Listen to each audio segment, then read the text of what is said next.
अब जरा बात नौजवानों की करते हैं। कल आपको याद होगा, गालिबन तो कल इस पर बात करनी थी, कल जानबूझकर इस पर बात इसलिए नहीं की क्योंकि मैं देखना चाहता था कि पूरी वादी के अंदर और पूरे जम्मू के अंदर सूरत हाल क्या कुछ उभरती है। कल नशा मुखालिफ बैनुल-अक़वामी दिन था और इस ज़िमन में कल हमने श्रीनगर और जम्मू के मुतअद्दिद मकामात पर छोटी बड़ी रैलियां देखी, मुबाहिसे देखे।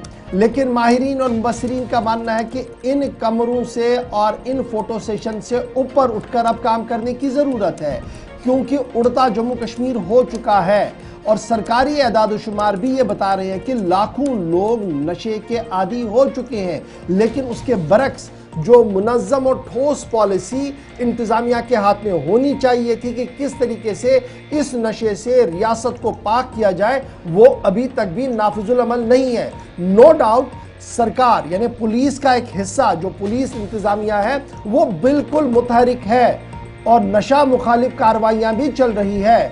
सर्वे मोहर किया जा रहा है उन इमलाक को जो इमलाक नशे बेचकर बनाए गए हैं, न नशे की कारोबार के साथ जो लोग जुड़े हुए हैं, उन्होंने जो अपने इमलाक बनाए हैं, गाड़ियां बनाए हैं, मकानात बनाए हैं, उन्हें सील किया जा रहा है। तो क्या इससे कोई फ़र्क पड़ा है? तो सूरत हाल ये है कि जी हाँ जनाब, थोड़ा सा फ़र्क ज़रूर सूबा कश्मीर और सूबा जम्मू के अंदर पड़ा है।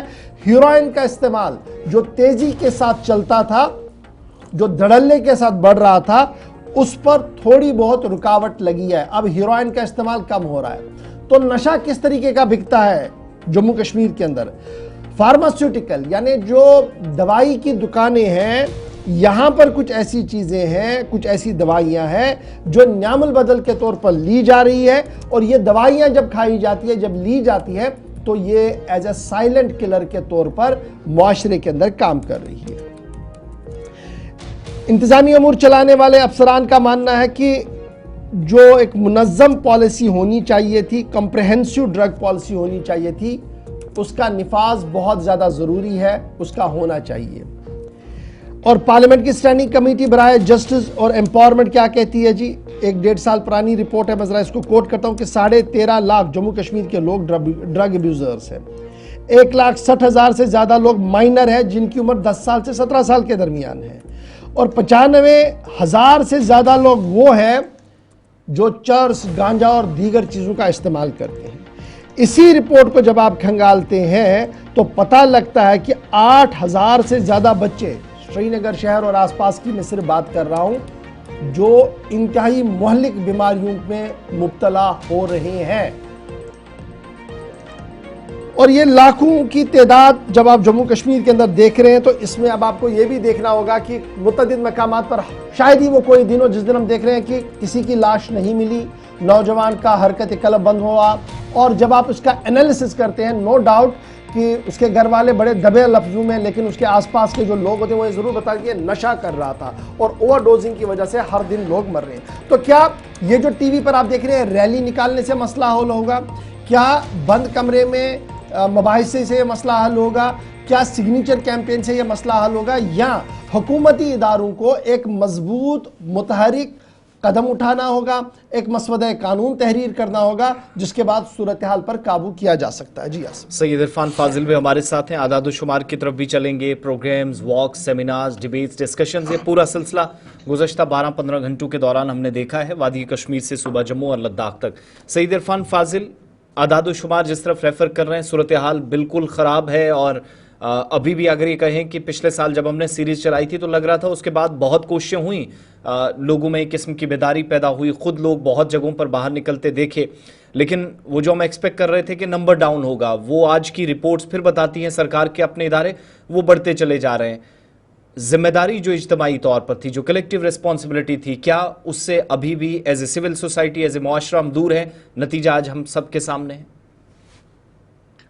बहुत बहुत शुक्रिया इशफाक गवर साहब और आसिफ रशीद साहब। जहां तक कश्मीर के हवाले से मैं बात करना चाहूंगा, जिस तरीके से गवर साहब ने वजाहत के साथ बताया कि एक अलार्मिंग शिफ्ट है और हेरोइन जो है वो डिप हो रहा है और फार्मास्यूटिकल्स ड्रग्स जो है वो एमर्ज बढ़ रहे हैं और न्यू किलर के तौर पर पेश आ रहे हैं। क्योंकि सोशली अगर मैं बात करूं तो ये इसमें जो इफेक्ट है वो मेंटल हेल्थ को लेकर है और इसके साथ साथ एक्सपर्ट्स का भी ये मानना है कि इसमें एक अर्जेंट ड्रग पॉलिसी इख्तियाम लाने की जरूरत है। तो खुसूसन जिस तरीके से सर ने नंबर गिनाए, जिस तरीके से आपने बात की, मैं यहाँ पर जाहिर सी बात ये जरूर कहना चाहूंगा, जिम्मेदारान खास तौर पर जो दीनी जिम्मेदारान है या खास तौर पे जो मोहल्ला कमेटी के प्रेसिडेंट्स हैं या जो सोशल एक्टिविटीज के साथ जुड़ते हैं, लाजमन हम देखते हैं उन पर जिम्मेदारियां काफी ज्यादा है। मगर कहते हैं ना कि चैरिटी बिगिंस एट होम, यानी अगर देखा जाए तो माँ बाप के लिए सबसे बड़ी जिम्मेदारी ये है कि वो आजकल अपने बच्चों की ओर कितनी तवज्जो दे रहे हैं। दैट्स वेरी इंपॉर्टेंट, क्योंकि हम कितना उन्हें टाइम दे रहे हैं और उन पर कितनी नजर रख रहे हैं वो बहुत ज्यादा इंपॉर्टेंट है। एक साइड से अगर मैं बात करूं ड्रग्स को लेकर, तो फार्मास्यूटिकल्स में आप देख लीजिए, कहीं जगह पर भी आप कश्मीर में जाइए, without prescriptions they are providing drugs. चाहे कोई भी हम देखेंगे दवाई लेनी होगी तो केमिस्ट की दुकानें, ड्रग्स की जो दुकानें हैं वहां पर इजीली, चाहे वो सरदर्द की दवाई, खांसी की दवाई, वहां पर ये आज भी चेक नहीं किया जाता है as per the drug policy is concern, या डिपार्टमेंट के एंड से जो चेकिंग वगैरह होती है, पर इसके पास प्रिस्क्रिप्शन है, इसको आप क्या दे रहे हैं, वेदर इट्स अ माइनर और मेजर।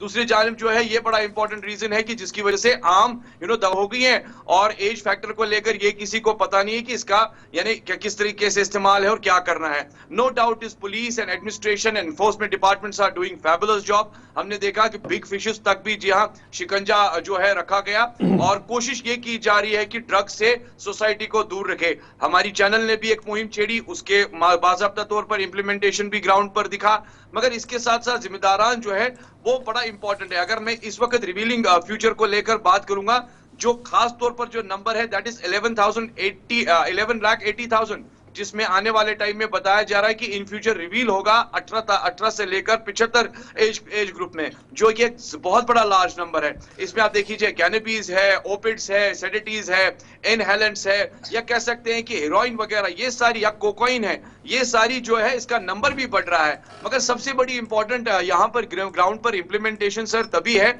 जब जिम्मेदारान के साथ साथ लोग खुद समझेंगे और इस पर चलिए बहुत शुक्रिया सईद इरफान फाजिल हमारे साथ ज्वाइन करने के लिए। बड़ा इंपॉर्टेंट जो 13,50,000 के आसपास हम नंबर्स बता रहे हैं ना, 10 से 17 साल की उम्र के 1.5 लाख प्लस बच्चे।